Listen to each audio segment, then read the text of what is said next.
I remember going to a reading that you gave at the Lafayette bookstore after the book came out, and listening to the audience asking very thoughtful questions. I'm curious. Writing is such an intimate art form. Do you enjoy that interaction with the audience? Because sometimes they're not going to be as nice as other times, and they're all going to have their personal interpretation of your work. Right. Can you talk a little bit about that?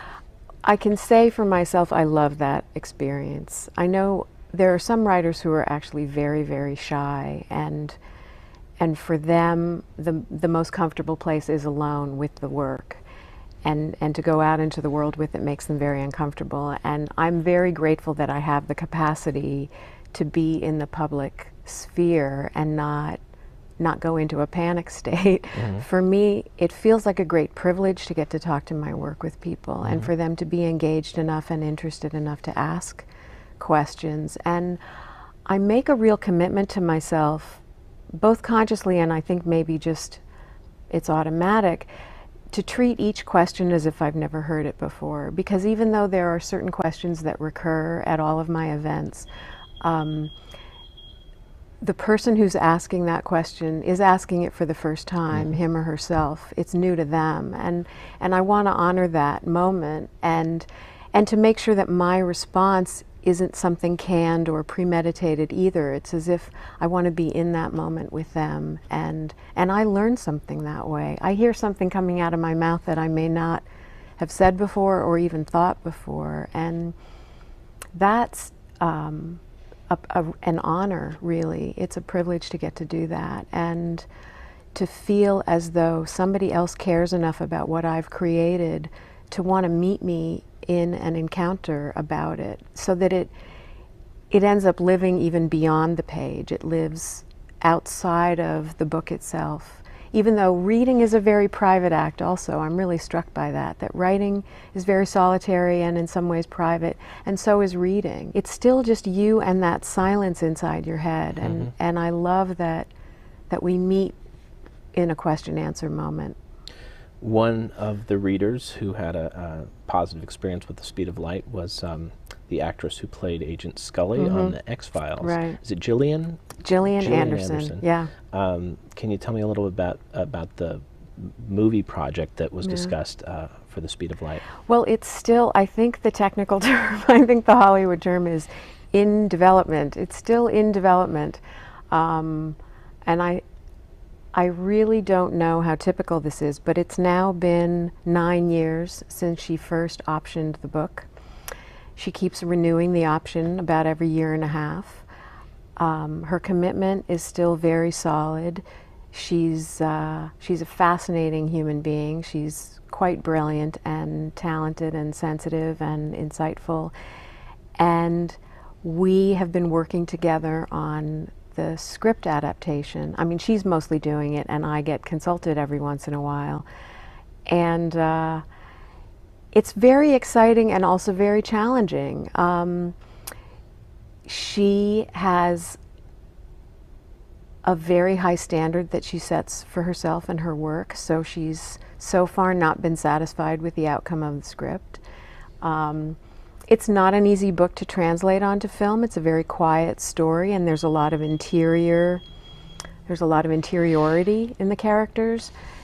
And to translate that into a film where people sort of expect more action and momentum is challenging. I mean, what you were saying before about reading books that are page turners, I think the momentum in The Speed of Light is much more on the level of psychological growth. What is going to happen to these characters? Are they going to transform? Are they going to get over their fears and stumbling blocks and tragic histories? How can they help each other?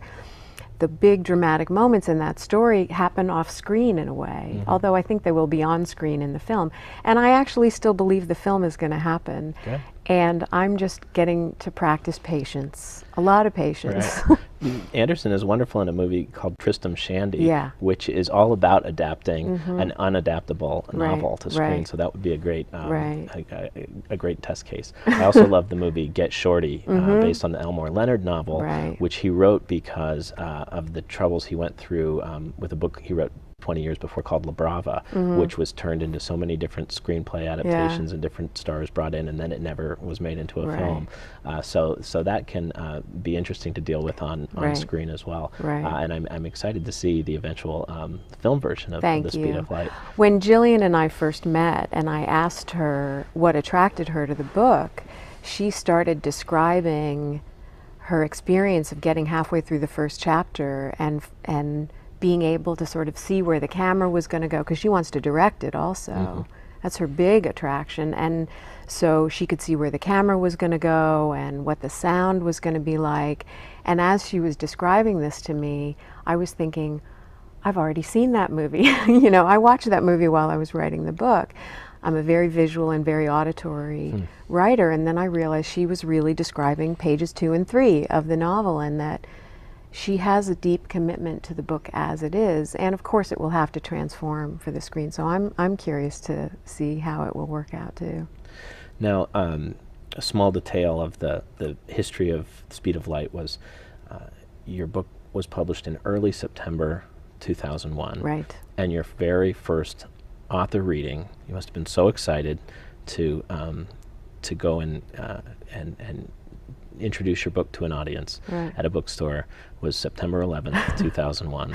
Yeah, well, minor correction. I had actually been doing events for the few days before 9/11. It came out on the 4th of September, but 9/11 was the first day I was supposed to fly somewhere. Oh, okay. That was going to initiate a whole series of out-of-state travel for the book. So I had my bag packed, I was ready to go, and my publicist called and said, turn on the television. It was early in the morning, and I actually saw on screen the second plane hit. And so, like everybody, I was in complete shock, and I was supposed to be in Los Angeles. And so I said to my publicist, I could get in my car and I could drive there in time to get there for the reading tonight. And she said, I don't think anyone's going to be at the bookstore. And I couldn't comprehend what was happening, because I'd been waiting this was my first novel, my first book tour flight, and it took me several days, or much longer really, to fully comprehend what had happened. And then it took me months to have a really different hit about that, which was that all of my life, because we haven't talked about this piece, that I'm a daughter of Holocaust survivors, and so much of my work is directly and indirectly related to the inheritance of that material, the legacy of that material. I realized in my experience with 9/11 and my book tour that once again I was feeling like, well, everybody else had a much bigger tragedy, so I shouldn't even be sad. I should be focusing on everybody else's suffering right now. And it was a real echo for me of that I had had some really disappointing news, and it affected me very personally, but I felt guilty for caring about my own private small drama, because the biggest drama for most people's lives was occurring. And so that was kind of fascinating to me too, that I was replaying a family story for myself that way.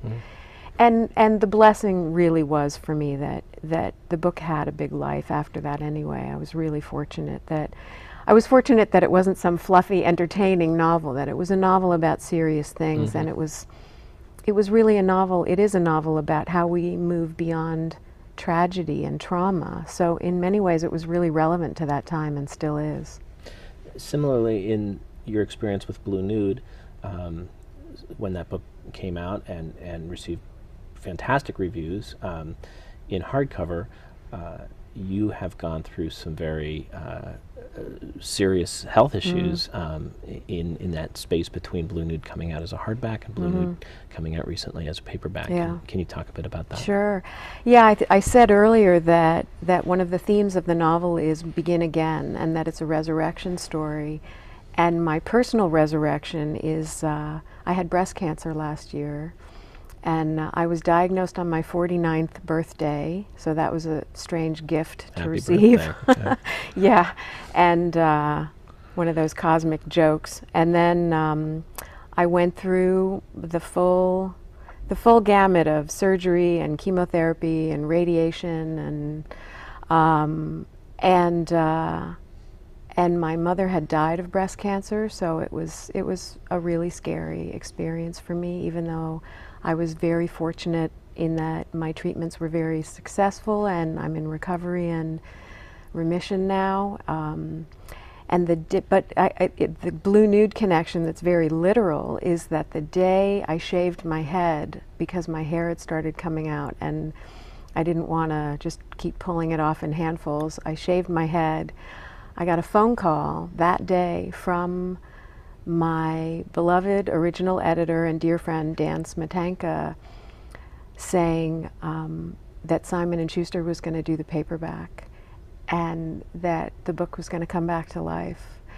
And it felt so symbolic to me that the day I was kind of going through the darkest tunnel, you know, but trying to have hope that I would be okay, I was getting this huge infusion, a very literal infusion of optimism and belief in the future with this book deal. And so I really call it two resurrections in one, my life being given back to me and the book having a second chance at life too. You are coming to the end of writing your third novel? Yeah. Can you talk a little bit about that? Yeah, it's called Electric City. It's set in my hometown of Schenectady, New York, upstate New York, where General Electric, has its birthplace. And one of the relevancies to this moment where we're sitting in this gorgeous library is that some of the very important scenes in the novel take place in the public library in the town of Electric City.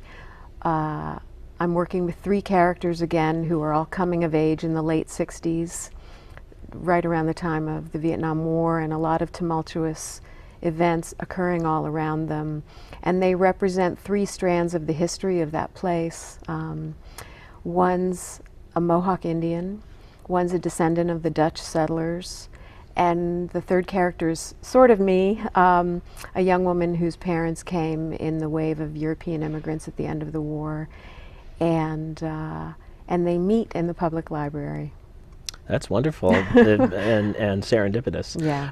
Can you talk just briefly about how you've used libraries as a tool for yourself as an author, or libraries for me represent the eternal life of books, really, that books live on and on beyond the life of the writer, beyond the life of any given reader. I loved the back page where you could see how many times a book had been checked out, and that represented all the different cycles that the book had been through.